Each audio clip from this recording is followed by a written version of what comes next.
प्रिय दोस्तों नमस्कार। प्राचीन समय में विद्यार्थी गुरुकुल में रहकर ही पढ़ा करते थे। बच्चे को शिक्षा ग्रहण करने के लिए गुरुकुल में भेजा जाता था। बच्चे गुरुकुल में गुरु के सानिध्य में आश्रम की देखभाल किया करते थे और अध्ययन भी किया करते थे। सदानंद को भी सभी की तरह गुरुकुल भेज दिया गया। वहाँ आश्रम में अपने साथियों के साथ घुलने मिलने लगा, लेकिन वह पढ़ने में बहुत ही कमजोर था। गुरुजी की कोई भी बात उसके बहुत कम समझ में आती थी। इस कारण सभी के बीच वह उपहास का कारण बनता है। उसके सारे साथी अगली कक्षा में चले गए, लेकिन वो आगे नहीं बढ़ पाया। गुरुजी जी ने भी आखिर हार मानकर उसे बोला, बेटा सदानंद, मैंने सारे प्रयास करके देख लिए हैं। अब यही उचित होगा कि तुम यहाँ अपना समय बर्बाद मत करो। अपने घर चले जाओ और घरवालों की काम में मदद करो।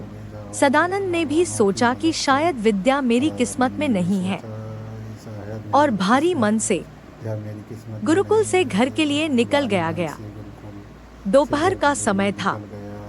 रास्ते में उसे प्यास लगने लगी। इधर उधर देखने पर उसने पाया कि थोड़ी दूर पर ही कुछ महिलाएं कुएं से पानी भर रही थी। वह कुएं के पास गया।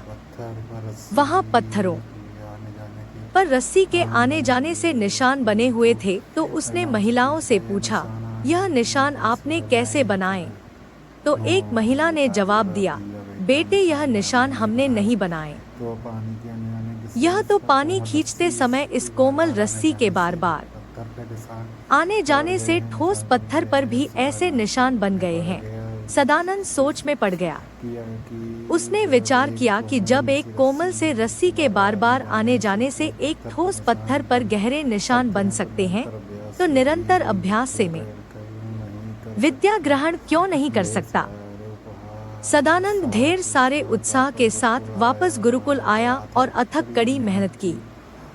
गुरुजी ने भी खुश होकर भरपूर सहयोग किया। कुछ ही सालों बाद यही मंदबुद्धि बालक सदानंद आगे चलकर संस्कृत व्याकरण का महान विद्वान बना। शिक्षा वह एक शक्ति है दोस्तों, अभ्यास की शक्ति का तो कहना ही क्या है। यह आपके हर सपने को पूरा करेगी। अभ्यास बहुत जरूरी है, चाहे वो खेल में हो या पढ़ाई में या किसी और चीज में। बिना अभ्यास के आप सफल नहीं हो सकते हो। अगर आप बिना अभ्यास के केवल किस्मत के भरोसे बैठे रहोगे, तो आखिर में आपको पछतावे के सिवा और कुछ हाथ नहीं लगेगा। इसलिए अभ्यास के साथ धैर्य, परिश्रम और लगन रखकर आप अपनी मंजिल को पाने के लिए जुट जाएं। जो लोग सफलता पाना चाहते हैं, उन्हें अंतिम पल तक हिम्मत नहीं हारना चाहिए। जिस पल हम हार मान लेते हैं, उसी समय हम असफल हो जाते हैं। ये बात एक लोक कथा से समझ सकते हैं। कहावत के अनुसार पुराने समय में एक राजा युद्ध में हार गया था। उसके सभी सैनिक मारे जा चुके थे। राजा किसी तरह अपनी जान बचाकर जंगल में भाग गया। सैनिक उसका पीछा कर रहे थे। वह बचने के लिए एक गुफा में छिप गया। सैनिक राजा को जंगल में खोजते खोजते उस गुफा तक पहुंच गए। गुफा के अंदर राजा को ढूंढा, लेकिन सैनिक उसे ढूंढ नहीं सके। बाहर आकर सैनिकों ने बड़े बड़े पत्थरों से गुफा बंद कर दी। गुफा बहुत गहरी थी। अंदर की ओर राजा छिपा हुआ था। वह काफी थक चुका था। भूख प्यास की वजह से बेहाल हो रहा था। उसके शरीर में ताकत भी नहीं बची थी। शत्रु सैनिक गुफा बंद करके वहां से चले गए, तो राजा अंदर बैठा बैठा सोच रहा था कि अब तो उसका जीवन खत्म हो गया। वह गुफा से कभी बाहर नहीं निकल पाएगा। राजा निराश हो चुका था। तभी उसे माँ की एक बात याद आई। उसकी माँ कहती थी कि कुछ तो कर, यूं ही मत मर।